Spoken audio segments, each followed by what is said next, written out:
Hi, nice to meet you. How are you doing? Very good, and you? Yeah, very good, thank you. This is quite cool, actually, because it feels like we're in a cinema, doesn't it? Yeah, it does. It does. Which I like, because we're kind of doing like your biopic. We're doing like the story of Bernardo Silva. Perfect for me. Questions. Should we do it? Yeah, should we do it? Let's do it. So where does the story begin then? So, I was born in Lisbon. All my family's from Lisbon. I'm Portuguese. I was born in 1994, so I'm 25 now. And then I moved to Monaco when I was 19, moved to Manchester when I was 22, but most of my life was spent in Lisbon. That's where I'm from, and that's my home. Having been to Lisbon quite a few times, the split between Benfica and Sporting is huge, to the extent that like families take like newborn kids down to like the club offices to like register them as a fan. It's crazy. Well, yeah, the rivalry is quite big, to be honest, in Lisbon. Not only in Lisbon, but also in Portugal, between Benfica and Porto, up north. Personally, I've always lived with people from both sides, so from Benfica and Sporting. My mom, she's from Sporting. She's a Sporting supporter. My dad, he's a Benfica supporter. No. Yeah. Most of my best friends are Sporting supporters. Some of them are also Benfica, so we know how to live with each other, but when the game is on, yeah, the rivalry is big. Wow, so your house is like half green and white, half Well, red. now my parents are divorced, but yeah, my mom's side of the family, they're all from Sporting. My dad's side all from Benfica. Happily, I'm a Benfica fan. Why then? Why did you pick Benfica? Well, I don't know, to be honest. I think when you're a kid, you don't choose. It's either because of your dad or something that happens, or because Benfica is winning more in that moment.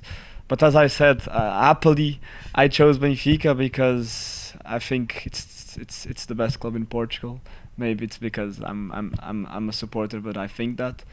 And yeah, it's a very good club. I spent 12 years there, so I played there between my 7 and 19, so 12 years. So half of my life was spent at Benfica. So I'm just trying to like place you like age-wise. So growing up as a kid would have been like Rui Costa, Benfica era, something like that. Is that right? Yeah, exactly. So when I was about 15 years old, I used to be one of the ball boys. And Rui Costa was doing his last season in Benfica. So Rui Costa's last game in Estádio da Luz in Benfica Stadium, I was a ball boy and I watched him very closely. Yeah. That must have been amazing. Yeah, it was. What do you pick up from that then, from watching him? Well, not only him, but a lot of players. Of course, him because he used to play more or less in my position. Portuguese, Benfica, one of the best midfielders Portugal has ever known. So yeah, it was a big inspiration for me, and to be able to watch him so closely, as I said, as a ball boy, you're like 1-2 meters sometimes from the players. It was really nice because when I was younger, my dream was to play for Benfica, and I looked at those players, and they were my idols. When I turned 7, my grandfather and my mom, they as a birthday present, they gave me a few months at Benfica's academy. I only had to pay 2 months, and then they selected me to the next level, and on the next level you don't have to pay. So in 12 years of Benfica, my family, they paid 1 or 2 months. So it's for most of the players are picked from small teams, and they don't need to pay to play football. Your grandfather on your mother's side side. So Sporting fan. Sporting fan. Put me in Benfica's academy, yeah. Wow. Because he knew I was a huge Benfica fan. He knew I wanted to play. He knew I wanted to play for Benfica. So yeah, he offered me that present. My mom as well is from Sporting, so both of them. I know it was probably quite difficult for them, but it was what I wanted. So very grateful. But this isn't like the start of a beautiful fairy tale about the kid who went to play for his favourite team and, you know, played 100 times before he left. Did you only play one senior game? Is that right? Well, I played 3 senior games, 5 minutes each game, 5-10 minutes, so not a lot. And then I had to move to Monaco because I didn't have the opportunities I wanted to have in that team, and they wanted me to go back to the B team, to the second team, to play second division. And I had played already one season on the second division with Benfica B team, and I wanted to move forward. So yeah, it was quite difficult at the time for me to move, but I had to do it. Was there a tipping point? Was there like a moment where you were like, okay, I do have to go now? Well, yeah. So since I was 7 until I was 19, my dream was always to play for Benfica. My goal was always to play for the first team. Then when I arrived at the first team for the pre-season, and you start noticing that people, they don't count on you as much as probably you want them to. Then on that pre-season, the manager would put me as a left back.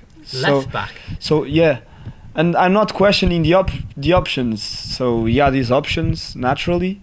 I just felt that I wasn't counting.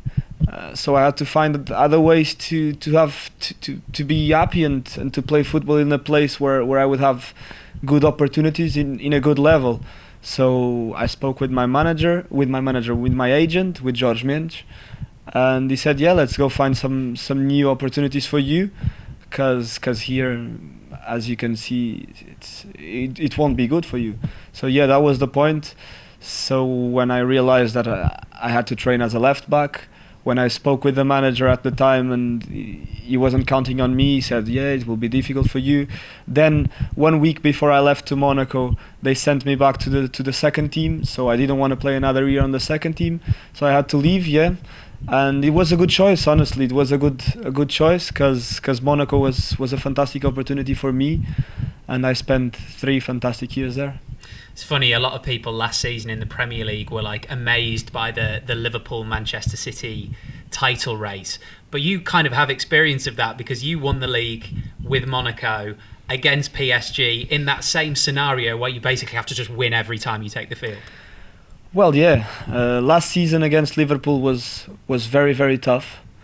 Was probably, in my short career, the second biggest achievement, because when I look back at the way we won against PSG, I have to say honestly that it was even more difficult than winning against Liverpool, because Monaco beating PSG is something that happens once in every 20 years. If you look at the gap, it's huge. You cannot compare. So yeah, last season was very special, very, very special. And it was probably one of the most exciting Premier Leagues you've had over the last few years. But yeah, for me, that season in Monaco was crazy as well. Yeah. One of probably the things we all remember the most about you at Monaco is when you were here playing against Manchester City. Ridiculous tie. You lost 5-3 here and 1-3-1 at home. So Monaco beat City in the Champions League on away goals. Was there ever a moment during those games where you had a chance to have a conversation with Pep Guardiola?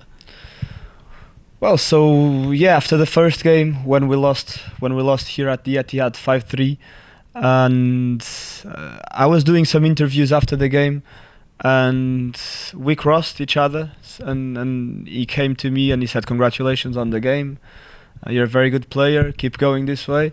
So we had a quick chat, nothing special, but yeah, he congratulated me on what I was doing at Monaco. Did it kind of plant a seed for you about Manchester City at all, or about Pep just as a guy, to think there's a nice guy? Well, Manchester City, when you come here playing the last 16 of the Champions League, and you see the atmosphere on that game was great. Of course, you think one day I would like to play in these kind of atmospheres. So yeah, that day, not only for me but for some of our players from Monaco, it was quite good to play in these kind of atmospheres. I remember Mendy talking about it as well, Mbappe. We were talking about the atmosphere in England that are very good, and because we were used to play with 5, 6,000 supporters in Monaco. In the big games, we would play with 15.